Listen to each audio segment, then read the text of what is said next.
In Argentina, the remains of Francisco Tenorio Cerqueira Jr., a Brazilian pianist who went missing in 1976, were identified in the city of Buenos Aires. After a 50-year investigation, the use of fingerprint analysis for confirmation of the body's identity resulted in the determination that the remains belonged to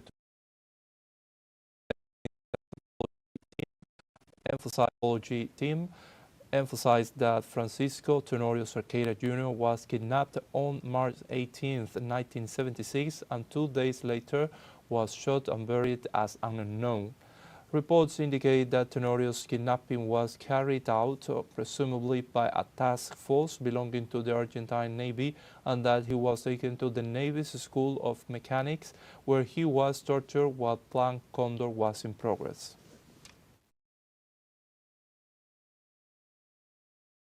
We continue in Argentina. The workers at the Garrahan hospital continue their struggle against the policies of President Javier Milei's vetoes of laws that aim to defund education and public health. Our colleague Fabian Restivo gives us the details. The physicians at Garrahan Hospital continue their struggle. Once again, President Javier Milei has vetoed their budget, and they must continue the fight. But the professionals, together with patients and family members, have decided on another form of resistance, a party. We are celebrating that the hospital is still standing and that all the people who organized this festival are workers who are dedicated to healthcare, and today we want to celebrate ourselves. The space was designed for children, to share and continue explaining and entertaining. Because I support Garrahan with all my heart. It touches me very closely. My niece was hospitalized there and they saved her life. I went several times to perform at Garrahan at the kindergarten. I believe we have to support them with what we have with our tools. In my case, as a clone. Those who can do something else, and so together we put our hearts into this, because what is happening is truly terrible.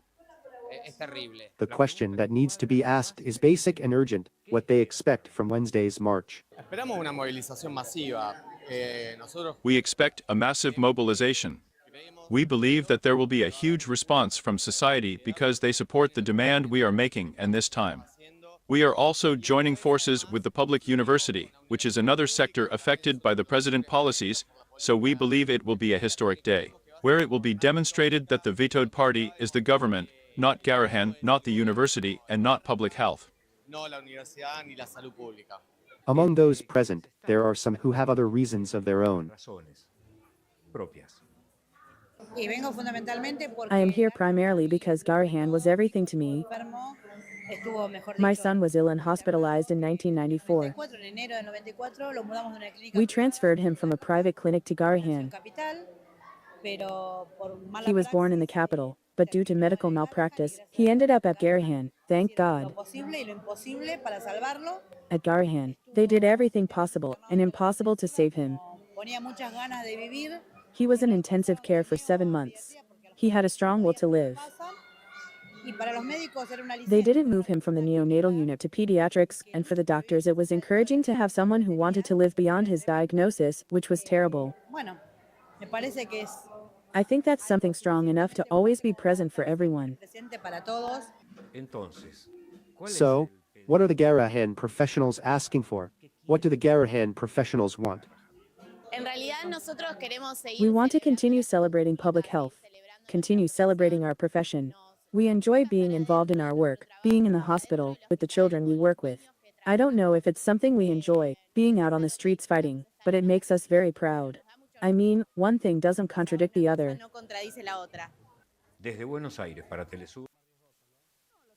The Argentine healthcare system is mixed, decentralized, and universal, comprising the public system, social security, and private healthcare. The public system functions as the cornerstone of care for vulnerable sectors, and has more than 1,500 hospitals and 8,000 primary care centers. The Ministry of Health coordinates at the national level, while the 24 provincial jurisdictions are responsible for local management. Since Javier Milei took office in 2023, fiscal adjustment policies have been implemented, including budget cuts and vetoes on key public health legislation. For example, the veto of the pediatric health emergency law, approved by a majority in Congress, has halted essential budget increases for the Garrahan Hospital and other children's hospitals. This has resulted in a real decrease of 54% in the Garrahan budget in 2025, affecting the quality and capacity of care. The hospital has faced layoffs, resignations, wage delays, and precarious working conditions, especially for medical residents, whose training has also been affected by Resolution 2109 of 2025, which makes their working conditions precarious. These policies have led to protests and massive strikes by workers and professionals at Garrahan, as well as social mobilizations demanding the repeal of the vetoes and greater investment in public health. These measures have a serious social impact: restrictions on access to treatment, reduction in preventive campaigns, and the suspension of essential public health programs. Vulnerable populations, who depend on the public system, face a deterioration in health care quality and an increase in health risks, especially children. Recent protests at the Garrahan Hospital not only defend the continuity of pediatric health services, but also denounce a political model that prioritizes economic adjustment over the right to health. The crisis highlights the tension between neoliberal policies and social rights in Argentina, with a critical public healthcare system in danger under the current government.